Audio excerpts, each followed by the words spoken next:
Hey, hello everybody. I'm going to be talking about some music production skills. I watched a lot of Soul State. Soul State is a YouTube channel that who watches hundreds of hours of music producers streaming their music productions, how they do it. And so he gives you already a summary of very interesting information. I learned a lot from Soul State. I learned a lot from Ian Kirkpatrick, who makes music for Dua Lipa, for example. But what I noticed about Soul State, Ian Kirkpatrick, what they show you when they talk about music production, it's all very, very gimmicky. Meaning they show you a plugin, here's what to do with OTT, here's what to do with compression, here's what to do, here's what this does. It's all very gimmicky stuff where they spent 2 hours talking about how they created a snare by, layering 6 sounds into one snare sound.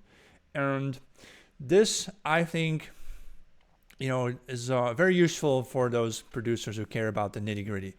But why not pan out for a moment and talk about like the true fundamentals of making danceable music. I'm going to talk about dance music in general because I don't know much about orchestral music.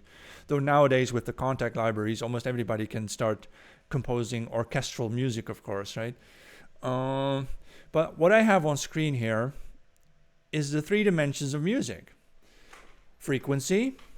By the way, this is from a book called The Art of Producing by David Gibson. And I highly recommend it. It's the best book for you to start understanding music. The Art of Producing by David Gibson. He also has some YouTube videos. Watch those as well. Because he really talks about the fundamentals. And I'm going to try to give you a sort of a minimalist recap and then my own opinions about it. So, as you can see, top down, we imagine frequency to be played in a room with lows and highs. So low frequencies, imagine them down there. High frequencies, imagine them up there, right? And so your high frequencies can be your violins or your accents or some really high-pitched synthesizers. The middle section is where you would have your vocals, for example. That's like center. And the lows would be your kick and bass and drums and stuff like that. But then you can pan these frequencies to the left and to the right, or you make it surround sound, or you make it mono, whichever way, right?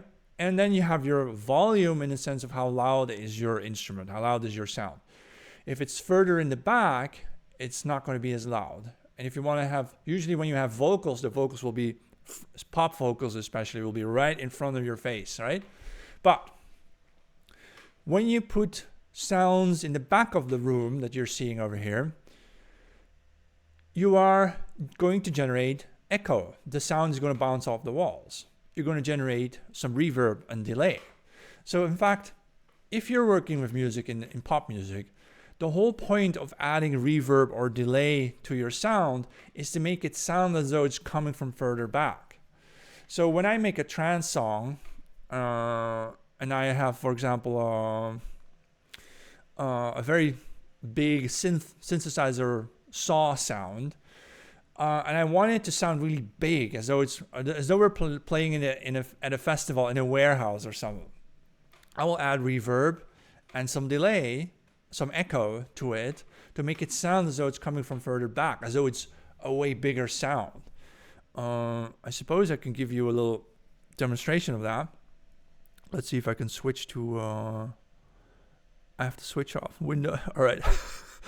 I'm new to this streaming stuff. Here, so I got my Cubase project. This is a trance song that I feel is almost finished.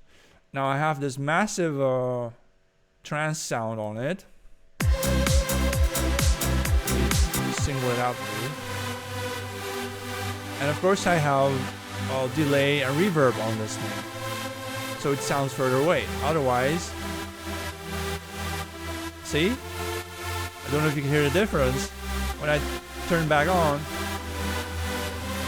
it sounds like the sound is coming from further away. So that's the whole point of adding reverb and delay. I just wanted to briefly show you that. And I tend to, like nowadays, I try to structure my project so that the drum kit is below, the bass and so on, and then I have like my synthesizers and then the vocals up top and so on, and other or sorts of accents or whatever. So you can visualize music, and I guess that's the point of this little video. It's not going to be too long. Here, when I play you this part, very basic, right? Now, this guy I was talking to you about, oh, here, let's go turn him back on. I probably need to scroll down for a bit. I'm gonna find his because he's able to visualize pop music, dance music. Here's an example of an orchestra. So I mentioned about the room for the music. You have the 3 dimensions: frequencies, up, down, panning, left and right, and then you have front and back in terms of distance, where it's coming from. And so here you can visualize a whole orchestra. You have the bass drum and tuba, cellos, bass violins. That's all in the bottom, right?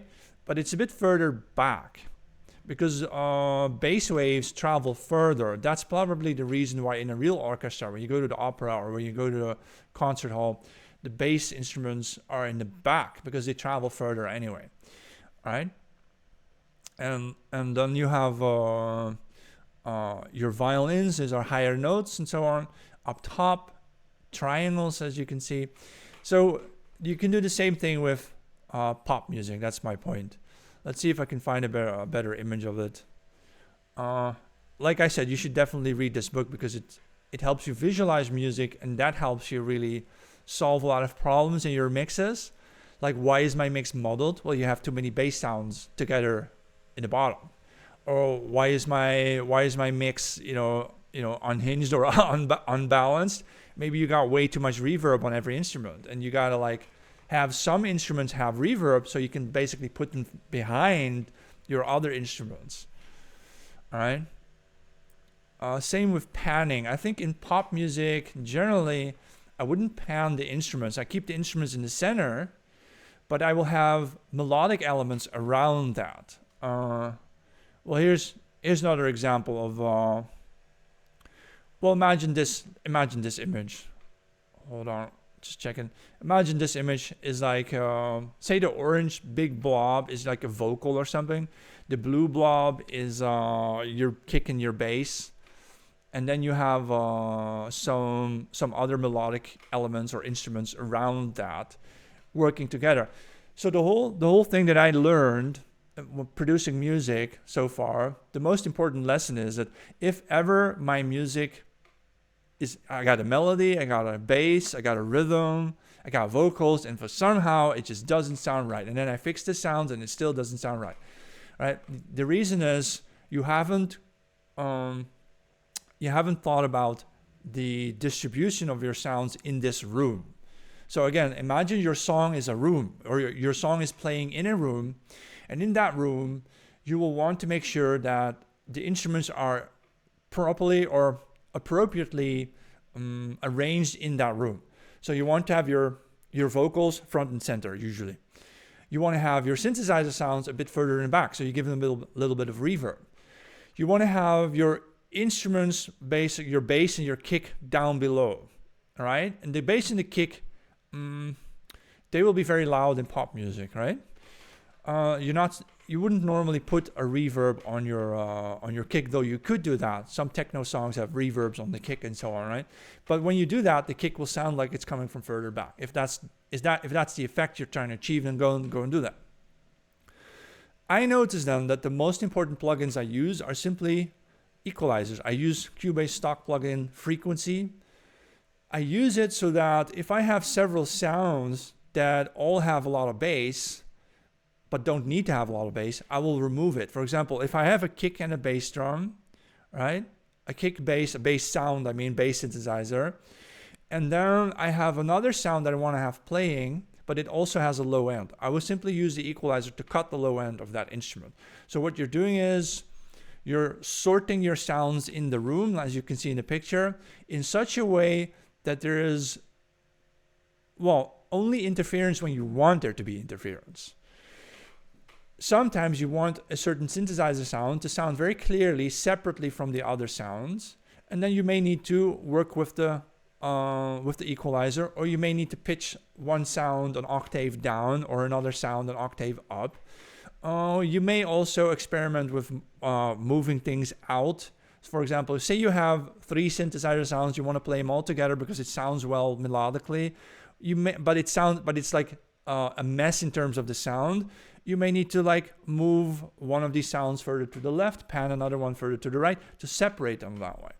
Or what also works is, say you have these 3 synthesizer sounds, you give one of them a big reverb, and the other 2 will be playing in the reverb of the third one, so to speak.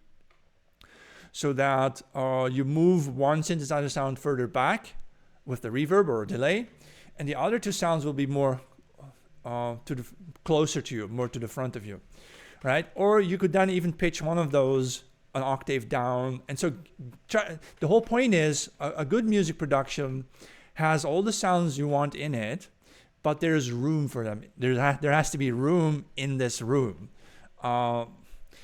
Imagine you have all these sounds that you see here. If they were all front and center, all in the middle of the frequency, all panned mono, it's a total mess, right?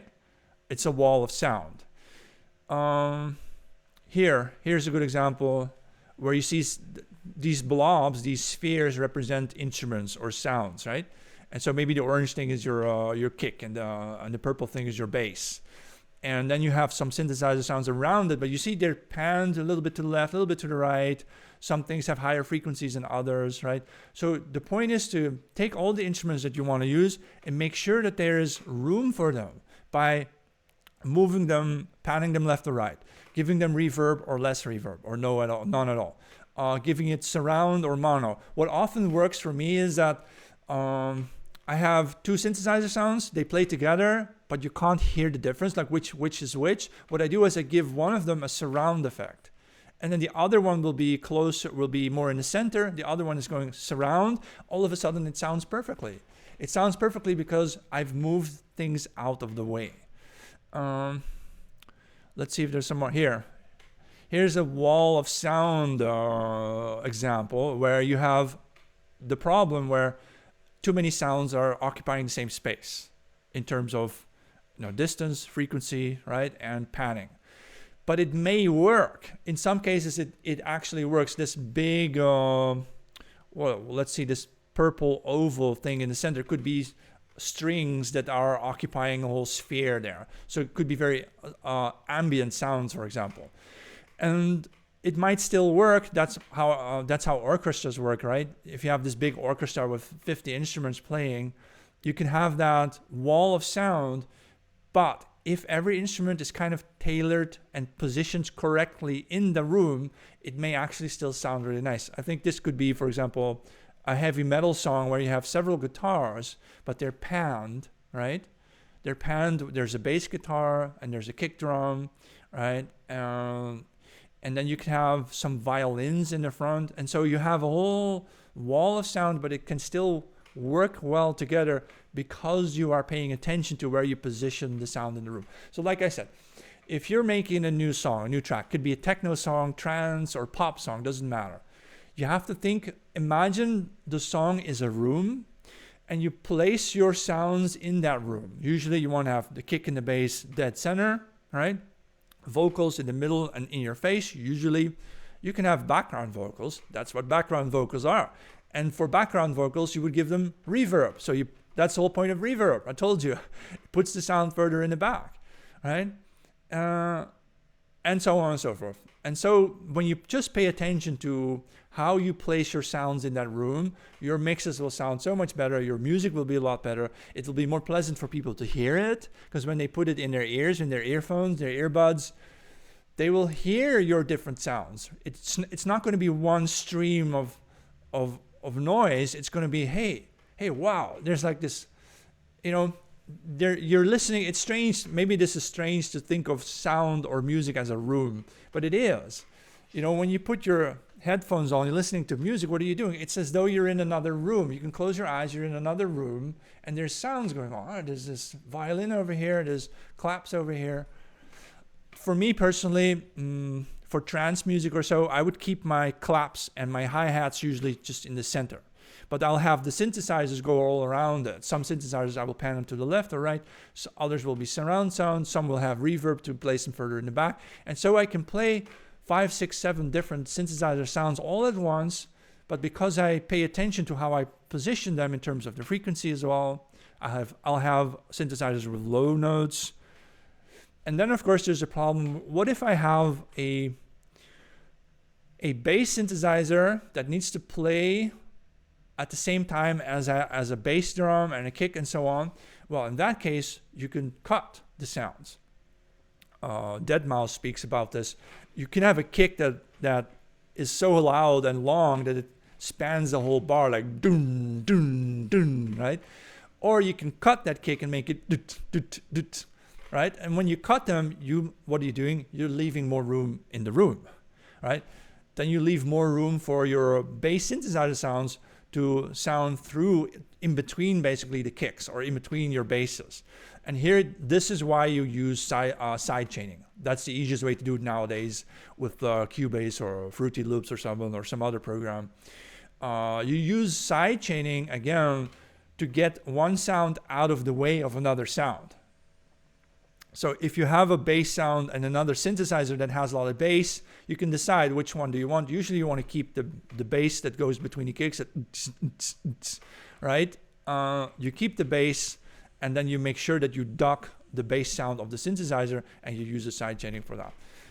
So I hope I've kind of clarified this a little bit, that yeah, sure, you can use thousands of plugins and compressors and limiters, but in many cases, you wouldn't really even need to use compressors and limiters. I myself really only use compressors and limiters on vocals and some other things, because in your choice of instrument and your choice of sound, and if you pay attention to the way you distribute the sound in your room, right, your musical room, you might not need to use compressors on every instrument. That's nonsense. Compressors are mostly for the use case is vocals, in my view, and you can use it on synthesizers as well, of course, if there's a problem. But so I'm going to wrap this video up. I hope this was a little bit useful. Get this book, The Art of Producing by David Gibson. It's an old book, I think, and he has a video on YouTube as well. And it's just absolutely important to begin imagining your music as a space where you place sounds in and make sure that these sounds, that there's room for your sound, so to speak. All right. Thank you very much.